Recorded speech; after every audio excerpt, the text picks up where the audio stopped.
Dios me los bendiga, mis amados hermanos. Les saluda el doctor Adrián Nájera de la Universidad Dayspring Christian University. Pueden conectarse a www.dayspringchristian University o también pueden conectarse al www.palaciodelrey.com para observar nuestros cursos en vivo. Les saluda el doctor Adrián Nájera de la Universidad Dayspring Christian University. Vamos a continuar con la cuarta parte del curso de El Sacerdocio. Página 14 estuvimos viendo que el sacerdocio trae el ministerio profético. El verdadero espíritu de profecía también proviene del sacerdote. Estuvimos viendo varios profetas en el Antiguo Testamento y aún en el Nuevo Testamento: Jeremías, Ezequiel, Zacarías, Daniel, etcétera, Elías, Eliseo, Jeremías, Ezequiel. Estos profetas tuvieron un fluir del ministerio profético después de haber pasado ese tiempo en la presencia de Dios. El Nuevo Testamento conjunto describe el sacerdocio. El punto aquí de página 14 y 15 es de que es de lo más normal y común el don profético después de haber estado en la presencia de Dios. Como conocemos la profecía en el Antiguo Testamento, en el pueblo de Israel, para los que no conocen el concepto de la profecía, el concepto de la profecía primordialmente fue Dios establecer su gobierno dentro de Israel, para que al documentar toda profecía pudiera el pueblo de Israel tener los escritos documentados del estilo de vida que ellos iban a vivir. Es por eso que en conquista enemiga, lo primero que hacían los enemigos era llegar y tomar todos los escritos que Dios les había dado en profecía. Al destruir los escritos estaban destruyendo el estilo de vida de Israel. Okay? It was a lifestyle that they tried to establish. Era un estilo de vida. Esto tiene en gran ejemplo, en gran molde para nosotros, en el sentido de que cuando la iglesia toma lo que a nosotros se nos ha dado en palabra escrita, el logos, entonces podamos tener la palabra revelada, el rema, a través de lo que se nos revela en este libro. Cuando la iglesia aprenda ese ejemplo que se nos hace tan insignificante, que tomemos la palabra escrita y de ahí establezcamos nuestro estilo de vida, ¿okay? Entonces entenderemos qué es lo que Dios quiso en Israel y que lo hizo en él en tipología para nosotros vivirlo en lo espiritual. Lo establecido, lo escrito, lo documentado es para nosotros de donde tomamos nuestro ejemplo para nuestros estilos de vida. Ok, seguimos adelante. El Nuevo Testamento en conjunto describe el sacerdocio. El Nuevo Testamento comienza con sacerdocio, con Zacarías por oficio. Y de ahí, ahora, según la ley, no somos sacerdotes. Según la ley. Por eso mismo tiene que suceder el día del Pentecostés en el libro de los Hechos. Estoy en la tercera parte de página 15, casi mero abajo. El día del Pentecostés viene siendo el lugar. Pensemos de esta manera. Dios tiene que concuerdar una plataforma. Si el gentil, si tú y yo no calificamos para ser sacerdocio, Dios tiene que encontrar una manera de poder constituirnos sacerdotes espiritualmente. ¿Cómo lo hace? Si en el Antiguo Testamento tenía el lugar santísimo, y a ese lugar santísimo solo entraba el sumo sacerdote, y el hecho que solo él podía entrar a ese lugar ya lo constituía como el sumo sacerdote, entonces al Nuevo Testamento se le tenía que también fijar una plataforma, un lugar donde el que entrase en ese lugar pudiera constituírsele, reconocérsele ya como sacerdocio. Dios se diseña ese lugar. En el Nuevo Testamento viene siendo el día del Pentecostés. Ese aposento alto, y quien entrase en ese lugar, que viene siendo la entrada del gentil al sacerdocio, que entonces en el lugar del Pentecostés, que es el aposento alto no tiene mucho, es un cuartito en el segundo piso, es todo lo que es. Dice que 120 estabas ahí, y 120 personas estaban ahí. Era imposible realmente que 120 personas hubieran estado ahí. La verdad es que se piensa que estaban en el patio regados también, y entre las escaleras, porque en un cuartito ahí solamente había una camita, una mesita y una ventana, una silla tal vez, y es todo. Era un lugarcito donde hospedaban a los profetas, a los visitantes, y era la gente que normalmente ya tenía más recursos, clase media a clase alta. Eran las personas que podían fincar un cuarto para poder recibir al profeta o al sacerdote. Cuando Jesús tiene la última cena con sus discípulos, fue en un lugar de esos que se dedicaba para que pudieran efectuarse o estudios o cenas.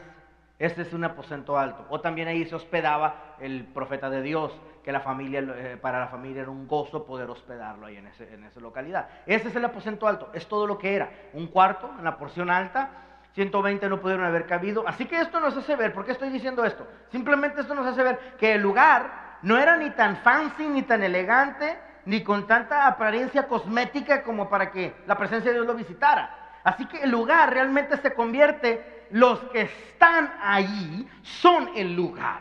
Los que están ahí presentes vienen siendo el lugar donde ya va ahora a poseer. Así que vienes de ser el sacerdote a ser el lugar.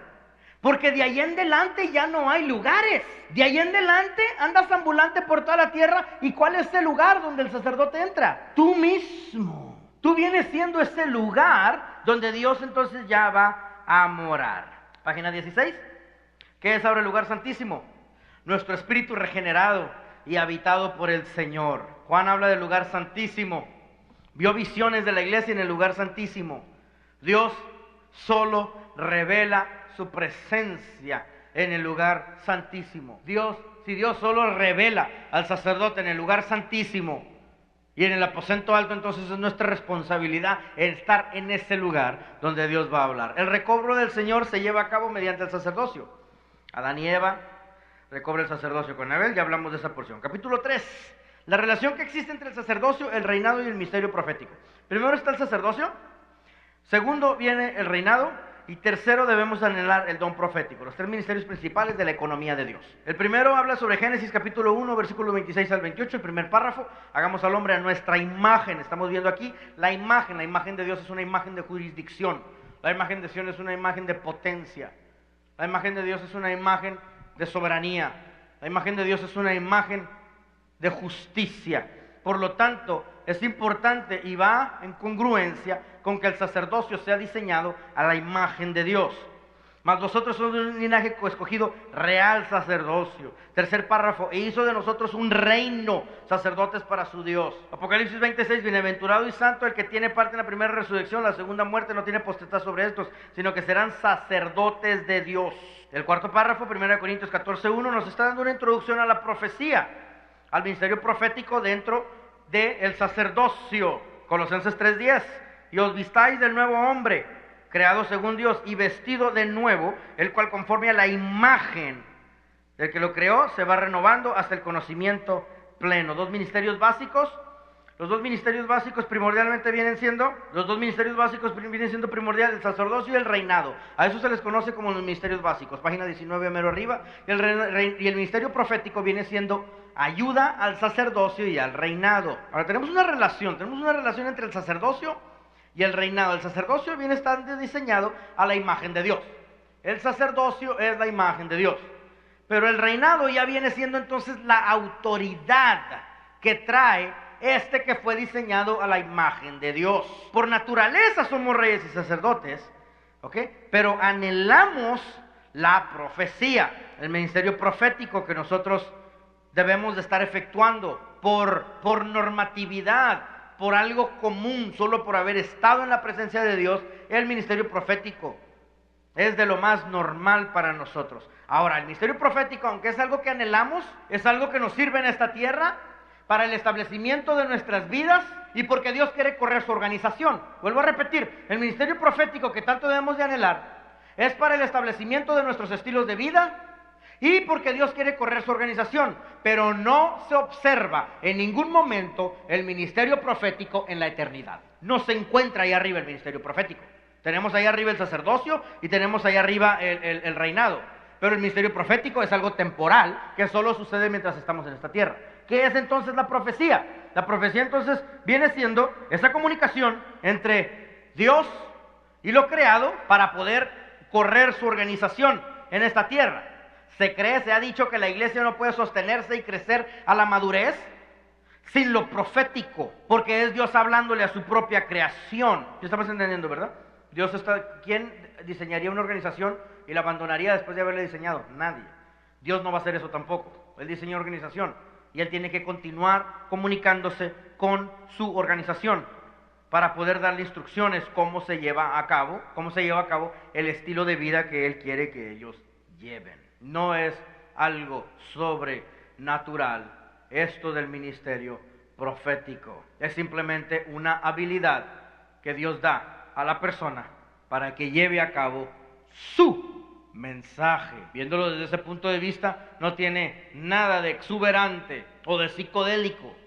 El don profético es una influencia sobrenatural para que puedas hablar en tu propio idioma lo que el Espíritu Santo quiere relatar. Entonces tú vendrías siendo nada más el mensajero.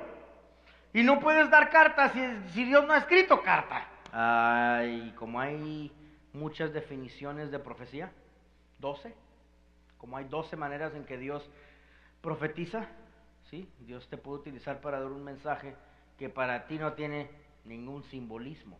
Y tú puedes simplemente estar hablando lo que la palabra de Dios. Tú puedes estar dando un mensaje y no saber que está siendo profético para la vida de alguien, ¿sí? Tú conscientemente o inconscientemente. Pero es importante eso que dijiste, el hablar. Eso es súper importante. Ahí es donde se libera la profecía. El temer a expresar profecía, lo único que causas es que calcinas el mensaje que Dios está queriendo decir a través de ti. Y al no querer decir el mensaje que Dios está queriendo decir a través de ti, calcinas el mensaje y Dios no tiene por qué utilizarte, porque para empezar no obedece. Ahora tienes que observar también el receptor que está recibiendo el mensaje. Si tú estás hablando, tú no sabes lo que estás liberando en la vida de la persona a quien está recibiendo ese mensaje. Tú liberas algo en ti, tú quedas libre y tienes un cierto pesar. Hasta que sueltas ese pesar eres libre, pero tú no sabes lo que estás liberando en la persona que está recibiendo el mensaje, estás liberando mucho más en él, o confirmándole algo, o dándole instrucciones de algo, o él está esperando esa palabra. Hay 12 definiciones dentro de la profecía. Jazá, K-J-A-Z-A, que es visión de lo sobrenatural con ojos naturales. Miras y percibes algo mentalmente, recibes sensaciones a través de lo espiritual, de los sentidos naturales, pero se lleva a cabo en lo espiritual.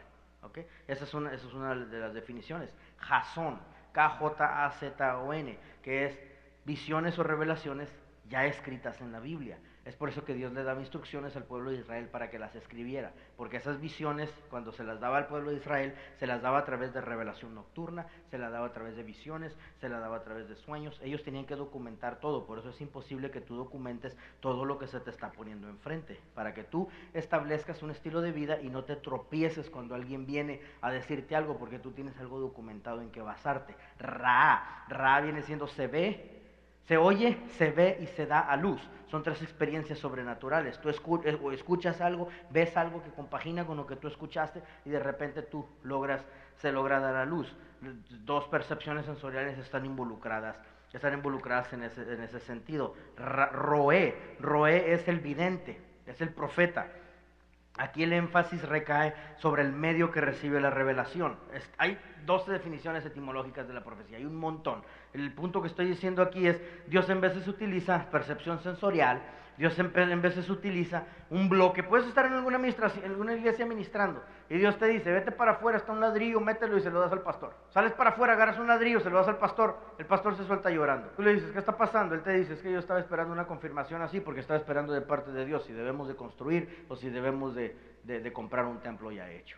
Y me acabas de traer tú la confirmación. Tú no sabes ni qué significa, tú simplemente fuiste por ladrillo y se lo trajiste. Así que tú no sabes qué es lo que Dios está queriendo hacer a través de tu mensaje, tú simplemente vas y se lo das. Le das cualquier actitud que Dios quiera que tú actúes, cualquier acto, cualquier expresión, y tú simplemente la llevas a cabo. Tú sientes una carga por algún hermano y oras y oras y oras y oras por esa persona y sientes una carga, es porque esta persona está pasando por algo en el cual a ti te quiere utilizar como intercesión y tú no sabes que estás recibiendo esa carga profética. ¿Sí me estás entendiendo? Hay muchas maneras en las que se puede expresar la profecía. ¿Y por qué Dios pone estas cargas, esta responsabilidad sobre la misma iglesia? Porque Él está cuidando su iglesia. Los levitas son los que se llevarían a cabo en el Nabá, N-A-B-A. Nabá viene siendo canto profético. En medio de la alabanza, los músicos mismos están en la adoración, ellos se sueltan tirando profecía. Los músicos se sueltan tirando profecía en medio de la alabanza, de la adoración. Es importante que eso suceda, pero hasta que ellos entiendan su función como levita, es que tal cosa va a suceder. ¿Sí me están entendiendo cómo Dios se puede revelar de múltiples maneras? El sacerdote lleva la imagen de Dios. La presencia de Dios te transforma a Él. Estar en la presencia de Dios te transformaría a parecerte a Él. Recordemos que en el Antiguo Testamento solo el sacerdote entraba a la presencia de Dios. De esa imagen relatada a ti, de esa imagen divina, surge la autoridad. ¿Cuál autoridad? La autoridad para las declaraciones que estábamos diciendo anteriormente. La autoridad para atar y desatar, la autoridad para hablarle a tu familia, la autoridad para trabajo, para producción, la autoridad del evangelio, la autoridad que los demonios saben que tú tienes. Entonces de esa imagen de haber estado en la presencia de Dios, de esa imagen es que sueltas dictámenes empoderando a otras personas. Esa imagen en Dios es la que te da la autoridad para poder empoderar a otros. Escucha detenidamente lo que estoy por decir. No que el poder sea nuestro, sino que es nuestro oficio repartir, infundir poder para que ellos hagan. Por lo tanto, el poder de Dios vienes actuando a través de tu declaración. Tú estás infundiendo el poder para que Él haga. ¿Sí lo entendimos, verdad? No que el poder es nuestro, sino que nuestro oficio es infundirle a esa persona el poder a través de nuestra declaración. Esa es impartición de vida. Eso es repartir bendiciones. Nuestra responsabilidad es hablar el bienestar a las personas. Hablar bien, no muerte. La misericordia de Dios está sobre tu casa. La paz de Dios va contigo. Declaras bendiciones abundantes a tu salud, a tu cuerpo. Le hablo a tu sangre, le hablo a tu sistema nervioso que se estabilice. Padre, ten misericordia de mis hijos. Te pido salud para mis hermanos. Eso es al alcance en el que ejerces tu sacerdocio. Eso es el producto del haberte impregnado, de que Dios haya tenido una impresión sobre ti de su imagen. Que tú ya puedes ser producto de la autoridad y reflejar ese poder que la autoridad trae a través de tus declaraciones. Primero tenemos que entender la definición de imagen. Pongan la definición de imagen por ahí. Imagen es representación visual, espiritual o figurativa. Una representación visual, espiritual o figurativa. ¿Pero cómo? ¿En carácter o en comportamiento? Eso significa que tú eres la ilustración viva de quien te está dando su imagen. Figurativa, figurativo, sí. En carácter, en comportamiento. ¿Quién sabe de esto? Obvio que los demonios, ¿verdad? Obvio que los demonios saben de esta imagen. Lucifer mismo, te lo confirmo. ¿Por qué se tuvo que vestir de serpiente? Porque si se paraba tal como estaba, lárgate, te me vas. Lárgate. Porque se estaba parando ante alguien que se parece demasiado a su imagen. Hagámoslo a nuestra imagen. Era el mini-mí de Dios, ¿verdad? Entonces se estaba parando la serpiente ante algo que se parecía al grande. Y obvio, sabía muy bien que corría el riesgo que lo corrieran de inmediato. Por eso el dilema se disfraza ante ti. Por eso el dilema se presenta de otra forma ante ti. Porque sabe muy bien que traes una figura y no necesariamente necesitas esconderla. Puse en el WhatsApp el otro día un dictamen aquí que se me hizo muy interesante, cosa que puse aquí. Ándale, ¿lo leíste? Si Dios ya nos regaló una cara, ¿por qué el afán en crearnos otras? William Shakespeare, 1564. Si Dios ya nos regaló una cara, ¿por qué el afán en crearnos otras? William Shakespeare, 1564. Sí. Oye, tú me investigas de todo, no que te cuidado contigo. Página 20. Hasta que su imagen se imprima en nosotros. Conocer religión no es conocer a Dios.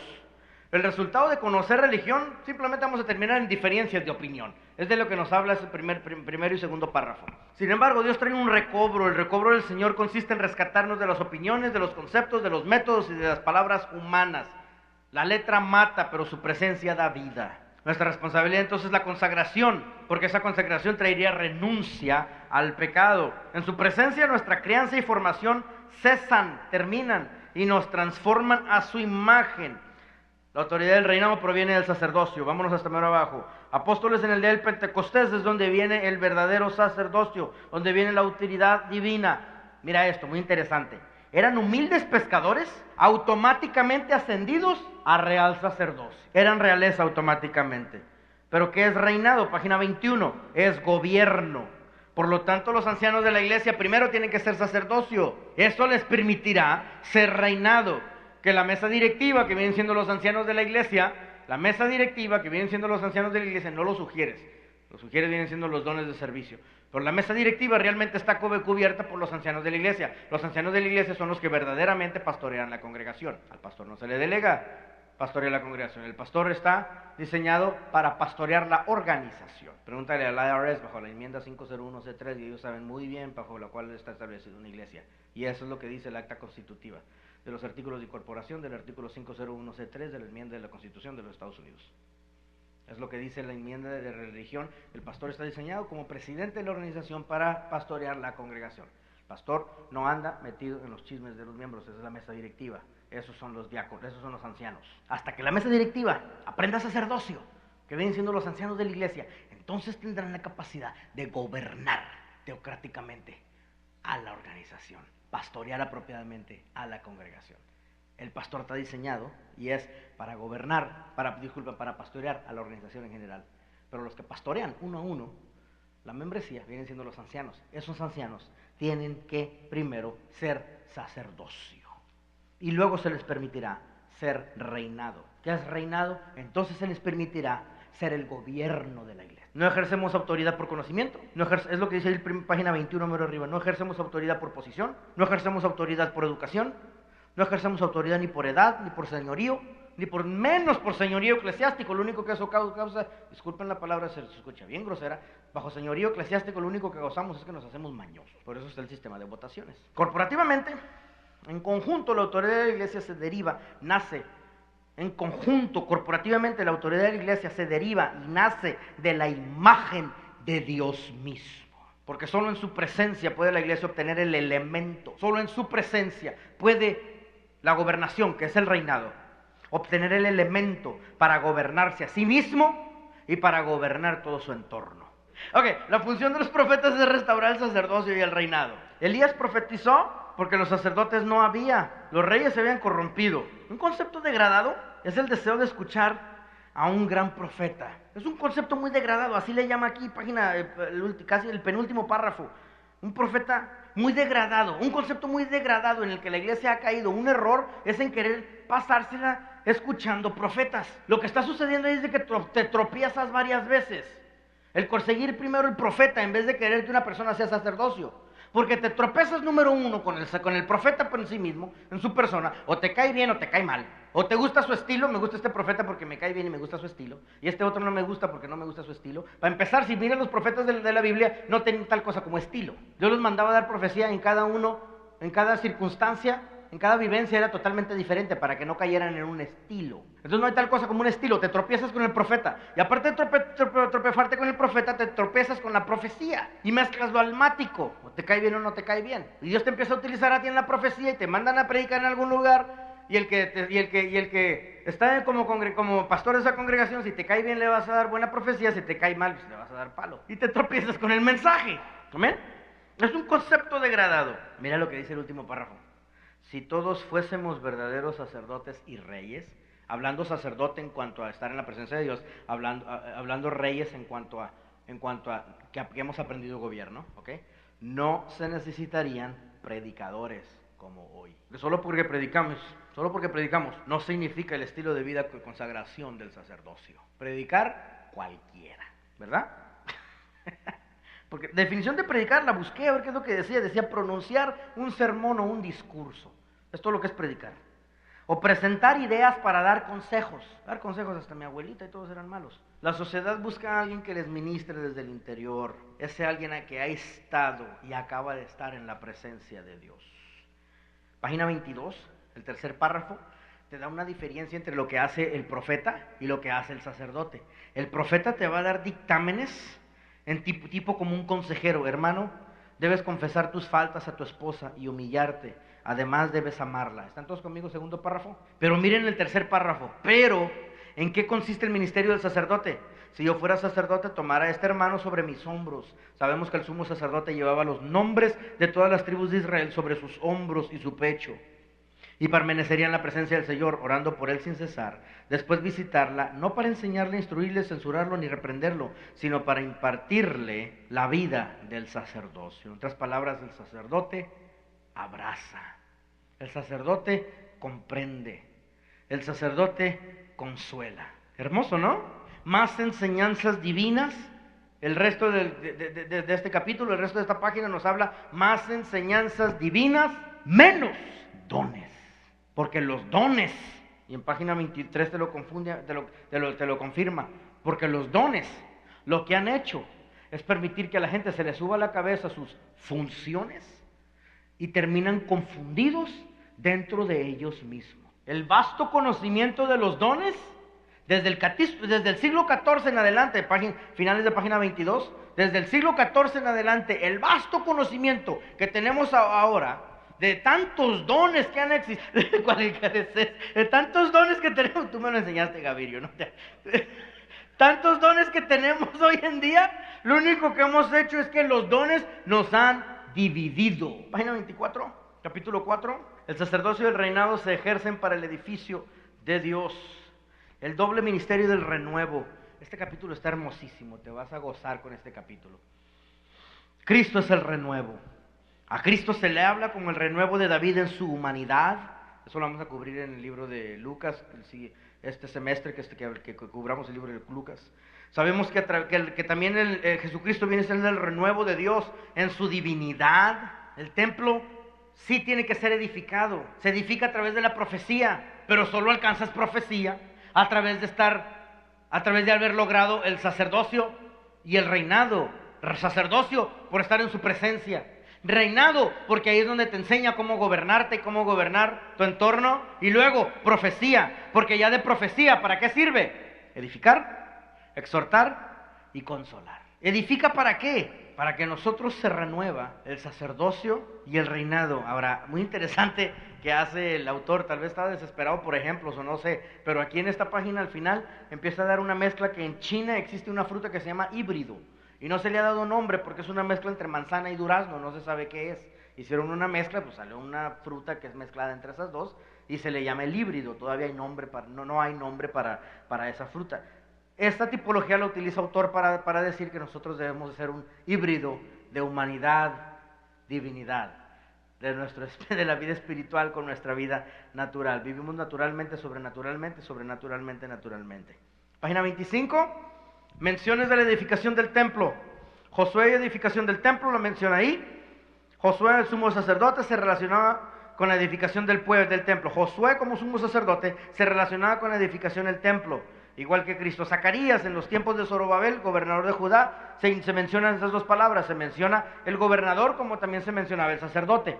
Todas estas porciones bíblicas, si le extraes el oficio de los personajes, vas a notar una relación paralela, simultánea, del reinado con la gobernación, del sacerdocio con la gobernación. ¿Por qué? Porque uno complementa el otro. Vas a ver un rey, vas a ver un sacerdote. No que la iglesia debe estar mezclada con el Estado. No, tienes la iglesia y el Estado, lo único que causa es de que se impregne la hipocresía dentro de la iglesia. La iglesia está mejor como está, separada del Estado. Ya los he dicho 1000 veces, la iglesia no tiene ningún negocio que andar metido en la política. Es la razón en esta porción bíblica de por qué se hace mención del sacerdote y gobernador, para que lo entiendas cuando lo estés leyendo por ti mismo. Profetas edifican indirectamente. En el libro de los Hebreos se habla de Cristo como el sacerdote. En el libro de Mateo se habla de Cristo como rey. Pero ninguno de los libros habla de Cristo como profeta, directamente. Se hace una mención ahí, pero ningún libro habla directamente, específicamente en Cristo como profeta. El sacerdocio y su atuendo significan consagración, pero su liderazgo y comportamiento reflejan la realeza. La gobernadora y el sacerdote, la razón de la mezcla en esta porción del libro, página 25, la razón de la relación entre el gobernador y el sacerdote es que ambas funciones, y las dos están dentro de ti, son encargados de la edificación del templo. Cuando menciona a estos dos personajes juntos, están construyendo un templo.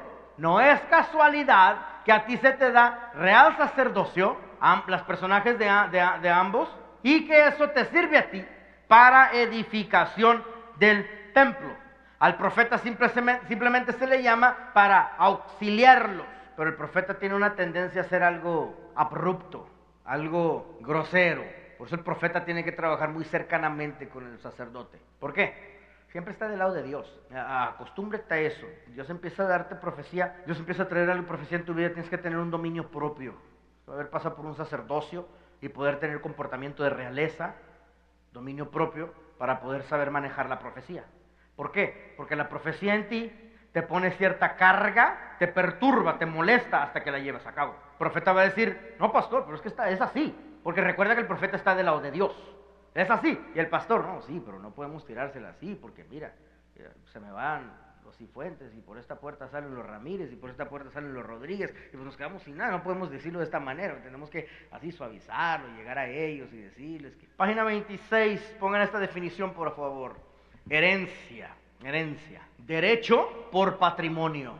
Herencia también significa transmisión a descendencia, transmisión a la descendencia.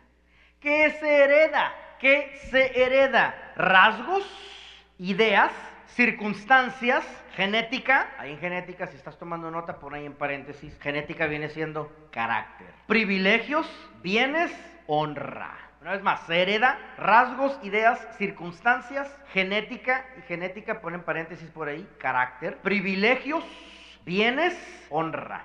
La comunión y la autoridad de Jesucristo como Señor. El centro de la Nueva Jerusalén, que es un lugar, es el trono de Dios, el cual es el reinado, la autoridad, la soberanía y el señorío. Voy a explicar esto más a detalle porque está extenso. Y luego nos vamos a capítulo 5, las 2 órdenes sacerdotales. Regresamos en unos minutitos, mis amados hermanos. Soy el doctor Adrián Ángel, Universidad Day Spring Christian University. Regresamos para continuar con nuestra lección.